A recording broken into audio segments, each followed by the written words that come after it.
மதுரை பதியை மறந்து உன்மடியினில் பாய்ந்தது வைகை. மெதுவா மெதுவா மெதுவா இந்த வைகையில் வைத்திடுக்கை.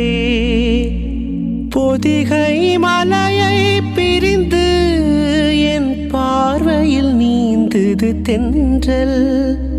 அதை நான் பிடித்து மெல்ல அடைத்தேன் மனச்சிறையில். ஓர் இலக்கியம் நம் காதல் வானுளவரை வாழும்